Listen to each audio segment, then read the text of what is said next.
Hey guys, Sen here. All the chaos and drama that's been caused by the new graveyard spell, as well as the leaderboards, has really overshadowed the best new feature from this last update, which is the Inferno Dragon. I mean, just look at this thing. Tell me this is not peak game design. A baby dragon with a knight helmet as well as a flaming barrel charging its Inferno beams. But not only its design, but its gameplay is equally as amazing because this has been everything we have been asking for months. Another way to deal with those pesky dragons on Dragon Cliffs. Alright, this attack was clinical. We start off with a ram to go forward, pull any zap traps, it finds one, and then we drop any barb in behind to clear some trash. Another ram because the first one got zapped, and then we drop in a hog, two hogs, one on the spear thrower, one on the cannon, stun those, they'll go forward and take those defenses out for me, and then I'll survive, go ahead towards the air defense, and then take that air defense out. We'll drop in a ram forward to help distract that spear thrower so those hogs can sneak in and take out that spear thrower for me. Once it goes down, we drop in two rocket balloons on top of the wizard tower, they'll one-shot that, go inside the dead zone of that blast boat, and look, there are no air defenses on top of that blast boat dead zone, and so they can sneak in, take it out of range of anything, survive at full health, and go down and grab that bomb tower on their way out as well. Then we split a camp of minions on top of this barracks as well as the district hall. And then before the district hall goes down, we'll drop down a ram to help open up the wall, because then after it goes down, we won't be sure whether or not the ram will go for that wall. Then a barb down south to clear that last barracks and open up the map. But look at this Dragon Cliffs. Even after all that, there are 6 dragons still up, all spread out across the base. Before the update, this was a nightmare to deal with, but now we have the power of the Inferno Dragon. We drop in a giant on top of the cannon to distract the enemy Super Dragon, and so my Inferno Dragon can lock on, get charged up, and absolutely rip through all of that health. You have to do that because if the enemy Super Dragon locks onto your dragon first, it is going to lose that battle, even though it can survive one full breath from the enemy dragon. We drop in those zaps to zap down the spear thrower as well as the post, then a rocket balloon on top of the other spear thrower, take it out as well as distract for our next dragon to go in and take out that next super dragon that walked on over. Then some rams to open up some walls as well as the barbs actually distract that super dragon. Originally that rocket balloon that I dropped towards the spear thrower was meant to do that, but that ram barbarians did the work for me, which is even nicer. Then we zap down that far side post down there, so that dragon's now moving on over. We have a barbarian going forward, distracting that super dragon as well. Then we make a mistake here. We drop in that next giant, but it's a little bit too far away, so my dragons get blasted by the enemy super dragon, that splash breath, and that last Inferno Dragon gets shot down by that air defense. The party's over, but we still have one Inferno Dragon in the camps as well as 2 barbarians. The first barbarian is up high to pull the dragon up as high as we can, and then the next one is towards the left in that nook and cranny so we can pull that dragon inside this little hole we've created, and then we drop that dragon, that Inferno Dragon, in the path of the enemy super dragon. Notice how I did that. We dropped it where the dragon was flying, because if your Inferno Dragons start chasing the enemy dragons, their beams get reset and they can't do any real damage. So you have to make sure your Inferno Dragons stay locked on and charged and blasting through the enemy dragons. There's only one dragon left on this map. After all is said and done, we zap down its post and then we start dragging it upwards with the Rams barbarians. Once those barbarians start dying off, we'll drop in a giant on the far side corner, pull it where there's no air defenses, and so we can drop in our last Inferno Dragon that we brought to this attack, and it will rip through this last dragon. Once again, we make sure we drop in our Inferno Dragon sort of in the path of the enemy dragon so it doesn't walk out of range. It's locked on and melting through that dragon. And look at that, there's no more Inferno Dragons or Blast Boat on this base, and we have 13 Hog Raiders. This base is in so much trouble. Before the update, this attack you would usually only have like 6 Hog Raiders to clean up whatever is left, but now you can have a crushing Hog Raider attack as a finisher, and we even have a heal spell to heal through this bomb tower after our hogs get all blasted by that.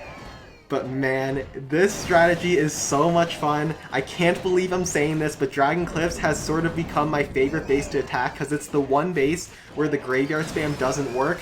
And so you get to try this new Inferno Dragon, and trying to make sure that the Inferno Dragon gets locked on, stays locked on, as well as protecting the Inferno Dragons from any air defenses is so much fun. This strategy works against bases that are super spread out like this. Before the update, you had to use archers, and so your rages wouldn't get much value. This kind of base was super hard to take out, but now you can just use Inferno Dragons, pick off the air defenses and the spear thrower that are in range with your rocket balloons or whatever you want to use, and they'll also distract the enemy super dragons, so you can send in Inferno Dragons in behind and just melt through the enemy dragons super cheaply. This is an amazing strategy that I've been using to help take out these kinds of dragon cliffs, and we'll move on to the next replay. Alright, up next we have a more condensed dragon cliffs. We're starting off with a ram to test for any zap traps, then 3 rocket balloons to finish off these left side defenses, 3 zaps on those 2 dragon posts, and then 4 zaps on the right side dragon post, as well as grabbing the air defense and the spear thrower in behind. Now it's time to work through all of these super dragons. Unfortunately, the right side Inferno Dragon gets locked on super quickly, and so it gets taken out before finishing that first dragon. But we just dropped down another ram as well as an Inferno Dragon in behind, take it out, a Barbarian afterwards to continue tanking the spear throwers. We want to keep this Inferno Dragon alive, a giant in behind after that Barb dies, and then another Inferno Dragon to melt through those last 2 dragons that flew on over. They're going to take that out, and because the spear thrower actually locked onto this Inferno Dragon and gets a little bit of damage off, that enemy dragon actually one-shots it, and so they sort of take each other out with their fadeaway breaths. Now we're trying to open up this wall, but unfortunately this ram wants to go after the walls leading towards this wizard tower. And so you can see another one goes towards the wizard tower. And so at this point I say screw it. After this dragon flies back, we'll just drop down a rocket balloon to finish off the spear thrower as well as the wizard tower over here. They'll get that all down for me. And then afterwards, our ram can finally go after that wall. We want to work up the left side of the base because there's another super dragon over here. And if we're able to get some troops on top of this wall over here, we're going to be able to lure outside of the range of the air defense as well. And so with this first attack, we're able to clean house, grabbing another 5 super dragons on the base. We drop it down on top of the defensive super dragon, and then a barbarian to help distract it even more. And so our Inferno Dragon wins the battle, and then before the Inferno Dragon flies in range of the air defense, we drop down our last few rocket balloons to finish off some of those air defenses, and so it can grab some more trash buildings for me, as well as the bars from the rams are now working their way up and grabbing these trash buildings up here. And so you can see we have taken out a chunk of the base, and we're going to do something that we almost never do. I will probably skip forward from here as the barbarians fail to break through this wall, but let's move on to the next replay. This is it. We first zap down the air bombs and air defense over here, and then we'll have 1 rage left over to push through this Inferno Tower as well as this dragon, and some air defenses over here with archers and rage. And afterwards, we're going to do rocket balloons to finish off the base. I have not done this in forever because hog raiders are usually the way to go, but now because we're able to take out so many air defenses with the zaps from earlier as well as all of the dragons super easily, we are able to finish off what's left with some archers to take out that dragon, most importantly, because it will burn through all of our rocket balloons. We have taken out its post, and now it's free to roam around, and once it gets in range of our archers that we can drop down inside that little nook and cranny, we'll drop them down over there, and before the archers all die off, we'll send in some rocket balloons up the left side, take out those air defenses, and now it's just a matter of technique. We drop in 1 rocket balloon in the wizard tower, distracts the air bombs, 2 rocket balloons to push into the air bombs, 2 rocket balloons on top of the Inferno Tower, and 1 rocket balloon to sneak in towards that blast field over here. And we are collapsing quickly on top of all of the remaining defenses on this base. This base wasn't super high level, but you can see we were able to swarm it as well as surgically remove all of the dragons here. We have a couple more packs of archers. We brought more just in case. You don't want to leave those dragons up, otherwise you will fail with your rocket balloons. So we have a couple extra for cleanup, and we will ×4 from here. But you can see this even works against condensed bases, especially when there are multiple dragon posts that are together like that and you can zap them down. And finally, we have another spread out dragon cliffs, but this time we're able to zap down every single interior post inside the base, so that's exactly what we're going to do. Then afterwards, we'll drop down 2 rocket balloons on the spear thrower. They'll go ahead, take out the air defense afterwards, and there's no more air targeting defenses in this compartment. They'll slowly work through those cannons as well as pulling over those dragons. We'll drop down a barbarian as well to start clearing some trash and opening up the map.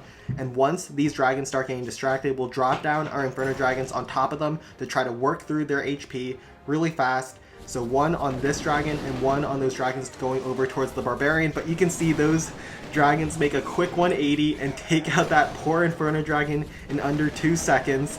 But we just dropped down a giant afterwards to help distract, and then one more Inferno dragon to try to melt through. But now that dragon's chasing the giant and our dragons are chasing that dragon, and it's a setup that just does not work out because our dragons can't get their beams off, but they're still almost able to finish off that last dragon over there. It has low HP. We drop down a barbarian over here to help distract that super dragon, as well as a rocket balloon to help take out the air defense, as well as an Inferno dragon in behind while everything's distracted to help melt through all that HP of that super dragon. You can see there's a lot of default ruins on the outside. You used to not have a great way to punish this, but now you do with the Inferno dragon. They're able to melt through these exposed dragons super easily. Once that Inferno dragon starts working its way inside, we'll drop down a rocket balloon on top of the Spirit Thrower, take it out, and then one more Inferno dragon while this super dragon is distracted. Take it out and they'll fly their way towards the super dragon over here while that enemy super dragon is distracted on the rocket balloons and now the barbarian. But you can see the barbarian walks outside of range and so my dragon gets reset once more, but it's able to take out this enemy super dragon really fast before it goes down, as well as the rocket balloon snuck in and took out the Spirit Thrower. There's one more super dragon left on the base. That's right, 1 out of 6 super dragons is still alive, and we are about to take it out with our last Inferno dragon going in like so. And look at that. On this first attack we were able to kill 6 enemy super dragons. This is no longer a dragon cliffs, this is just a cliffs, and a cliffs is easy to take out. We'll drop down 2 rocket balloons to blast through this compartment. We have one more ramp to go ahead to search for any zap traps, as well as try to open up any walls. But if you're able to take out every single dragon on the first attack, I mean, it is just over. There's nothing stopping you on the second attack. Just come in with Hog Raiders and you can easily cut through the rest of the base. We will times 4 from here, but we don't even have to bring any archers or any Inferno dragons to this finishing blow. We can just bring our Hog Raiders, 15 of them, as well as zap down this bomb tower and wizard tower over here. We'll drop down a ram to help distract the Spirit Thrower so we can sneak in a giant afterwards to distract the blast bow. And once the blast bow is distracted, we will just drop in a bunch of Hog Raiders off the left side of the base with a heal spell through the bomb tower, and they're going to work their way into the blast bow. And you can see even after the giant goes down and the blast bow retargets onto the Hog Raiders, the blast bow is not like the rocket artillery. It doesn't blast through all of your Hog Raiders at once, and so they're able to take it out really fast after getting into its dead zone. We'll drop the rest of our hogs towards the top side, heal through that bomb tower as well, and there are just so many hogs and not enough defenses. We have one more in the camps. We'll drop down a ram to help distract a little bit, and then that Hog Raider to stun that backside cannon, but we have so much bacon on the map. 15 Hog Raiders when there's no dragons left on a Dragon Cliffs is just way too much for the base to handle, and we smash through this base.